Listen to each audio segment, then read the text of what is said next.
जय हिंद दोस्तों। आज हम पढ़ने जा रहे हैं संज्ञा नाउन।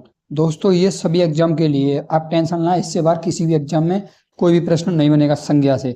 चलिए दोस्तों शुरू करते हैं। इसमें पढ़ेंगे हम संज्ञा के बारे में। संज्ञा किसे कहते हैं, सबसे पहले पढ़ते हैं हम संज्ञा के बारे में, परिभाषा के बारे में।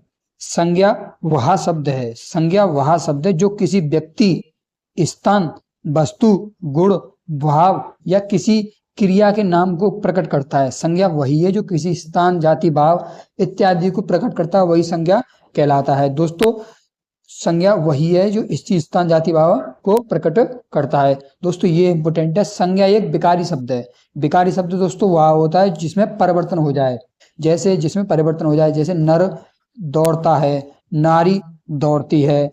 ये मतलब स्त्रीलिंग, पुल्लिंग से स्त्रीलिंग बनेगा, इसी को ये विकारी शब्द कहते हैं जो चेंज हो जाए।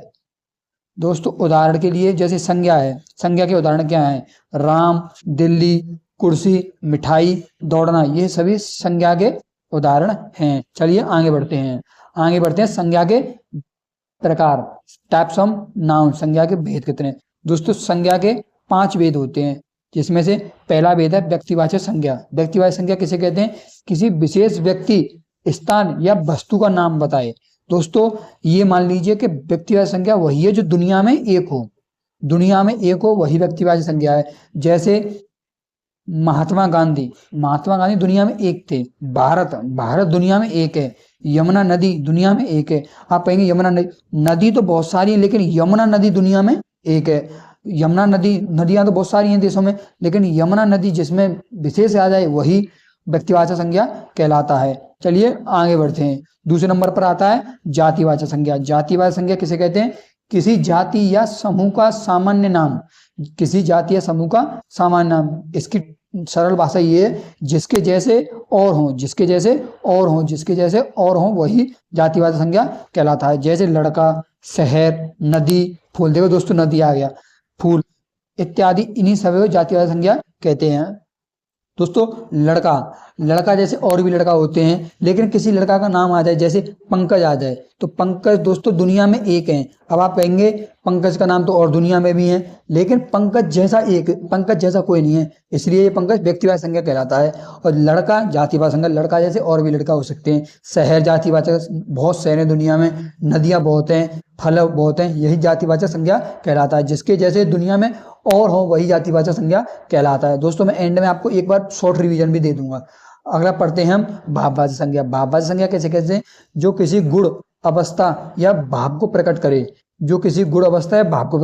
दोस्तों इसमें भाव मतलब किसी में भाव प्रकट हो, जैसे सुंदरता, बहादुरी, दुख, ईमानदारी। दोस्तों आप ये समझ लीजिए कि जिसे हम प्लेट में परोस दें, सुंदरता को हम प्लेट में परोस नहीं सकते, बहादुरी को हम प्लेट में परोस नहीं सकते, दुख को हम प्लेट में परोस नहीं सकते, ईमानदारी को हम प्लेट में परोस नहीं सकते। दोस्तों आप ये याद रखें, इसमें जो किसी गुण, अवस्था, भाव को प्रकट करे, आप इन्हीं तीनों को याद रखें, यही आपके लिए बहुत इंपॉर्टेंट है। गुण, अवस्था या भाव जाति को प्रकट करे, उसे ये भाववाचक संज्ञा कहते हैं। दोस्तों आगे बढ़ते हैं। आगे हमारा चौथा द्रव्यवाचक संज्ञा। द्रव्यवाचक संज्ञा किन्हें कहते हैं? जो किसी द्रव पदार्थ या तरल का, वस्तु का बोध कराए, जैसे जल, दूध, सोना, तेल, चावल। दोस्तों इसमें तीनों चीज आती हैं। सॉलिड की सभी चीजें आ जाएगी, लिक्विड की सभी चीजें आ जाएंगी, और गैस की सभी चीजें आ जाएंगी। दोस्तों ये सभी द्रव्यवाचक संज्ञा में आते हैं, जिसमें द्रव्यवाचक संज्ञा हो, यही तीनों द्रव्यवाचक संज्ञा कहलाती हैं। आप समझ गए होंगे। आगे बढ़ते हैं। समूहवाचक संज्ञा। समूहवाचक संज्ञा किन्हें कहते हैं? जो व्यक्ति या वस्तु समूह को प्रकट करे, किसी का समूह का प्रकट हो, किसी में समूह का प्रकट हो। जैसे सेना में एक व्यक्ति नहीं होता, सेना में हजारों व्यक्ति होते हैं, ये हमारे समूह को प्रकट करता है। सेना झुंड में हजारों व्यक्ति होते हैं। अगर एक या दो से अधिक, एक या एक से अधिक, एक नहीं होना चाहिए, एक से अधिक जितने भी हैं वो समूहवाचक संज्ञा में कहलाते हैं। जैसे सेना, झुंड, टोली, भीड़। अब भीड़ दोस्तों टोली जिन्हें कहते हैं, आपने देखा होगा 15-20 लड़कों का टोली जाती है, उन्हें टोली कहते हैं। अब इसमें आपको ऑप्शन आएगा पुलिस भी समूहवाचक संज्ञा में, क्योंकि पुलिस में बहुत सारे कर्मचारी आते हैं। आगे बढ़ते हैं। अब ये हमने पढ़ लिए संज्ञा के 5 भेद। दोस्तों अभी तक हमने संज्ञा के 5 भेद पढ़ लिए हैं। पांचों वेद पढ़ लिए हैं। आपका एक शॉर्ट रिवीजन करवा देता हूँ, पांचों वेदों का शॉर्ट रिवीजन। देखिए, सबसे पहले पढ़ा था हमने व्यक्तिवाचक संज्ञा। सबसे पहले हमने क्या पढ़ा था? व्यक्तिवाचक संज्ञा। तो व्यक्तिवाचक संज्ञा क्या कहलाता है? देखिए, सबसे पहले पढ़ा था हमने व्यक्तिवाचक। व्यक्तिवाचक में किसी व्यक्ति का बोध हो जो दुनिया में एक हो, दुनिया में एक हो, जैसे दुनिया में एक हो, जैसे किसी का नाम हो गंगा, यमुना, सरस्वती। और दूसरा पढ़ा था हमने जातिवाचक। जातिवाचक में एक से अधिक आ जाए, एक से अधिक आ जाए। जातिवाचक संज्ञा में जैसे लड़का लड़का, जैसे बहुत भी लड़के हैं, किसी जाति का बोध कराए, मतलब किसी जाति का बोध कराए। तीसरा आता है हमने व्यक्तिवाचक, जातिवाचक, भाववाचक। भाववाचक किसी किसी के भाव को प्रकट करे, सुंदरता, जैसे काला, बुरा। अब चौथा आता है द्रव्यवाचक। द्रव्यवाचक में क्या होता है? सॉलिड लिक्विड गैस आती हैं। जब व्यक्तिवाचक हो गया, जातिवाचक हो गया, भाववाचक हो गया, द्रव्यवाचक हो गया। और चौथा आता है समूहवाचक। समूहवाचक में किसी समूह का बोध हो। दोस्तों, हमने आपको पांचों वेद एक बार फिर से दोहरा दिए।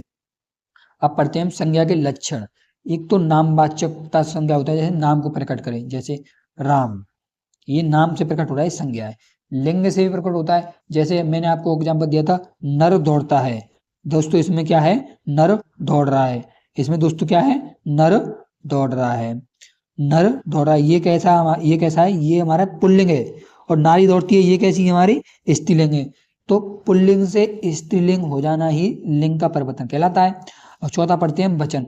वचन में क्या है? एक वचन, बहुवचन। दोस्तों, आपने सुना होगा कि एक पेन और दो पेन, ये दोस्तों नाम नंबर के वचन। लेकिन ये पेन है तो संज्ञा, कारक से संबंध होता है। जैसे कारक से ने विभक्ति लग जाए, उनसे चेंज होता है दोस्तों, विभक्ति के रूप में चेंज होता है। अब हम पढ़ते हैं महत्वपूर्ण उदाहरण। दोस्तों, अब मैं आपसे अब क्वेश्चन पढ़ते हैं। अब यहाँ से हमारे क्वेश्चन चालू हो गए। अब बताइए, ईमानदारी किस प्रकार का संज्ञा है? आपके ऑप्शन है, आपके चार ऑप्शन है, भाववाचक है, जातिवाचक है, समूहवाचक है, व्यक्तिवाचक है। दोस्तों बताइए, ईमानदारी किस प्रकार की संज्ञा है? दोस्तों बताइए, किस प्रकार की संज्ञा है ईमानदारी? इसमें किस चीज का बोध होता है? ईमानदारी में किस चीज का बोध होता है? भाव का बोध होता है। ईमानदारी को हम प्लेट में नहीं परोस सकते। मैंने आपसे कहा था, जो चीज प्लेट में नहीं परोसी जाए वही है। ईमानदारी को प्लेट में परोस दे सकते? नहीं दे सकते। तो ये हमारी ये हमारी क्या हो जाएगी? इसका आंसर क्या है? भाववाचक संज्ञा। ईमानदारी हमारी भाववाचक संज्ञा है। आगे बढ़ते हैं, प्रश्न नंबर 2। दोस्तों, इसमें सेना किस प्रकार की संज्ञा है? दोस्तों, इस वीडियो से बाहर कोई भी प्रश्न नहीं आया किसी भी एग्जाम में। ये मैंने संज्ञा के मोस्ट इंपोर्टेंट टॉपिक्स को कवर किया है। दोस्तों बताइए, सेना किस प्रकार की संज्ञा है? पहला ये जातिवाचक संज्ञा है, समूहवाचक है, द्रव्यवाचक है, भाववाचक है। दोस्तों, मैं कमेंट में जरूर बताना सेना किस प्रकार की संज्ञा है। दोस्तों, आपका सही उत्तर हो जाएगा। आपने अभी तक सबने उत्तर दे दिया होगा, ठीक है। अब इसका मैं उत्तर देता हूं।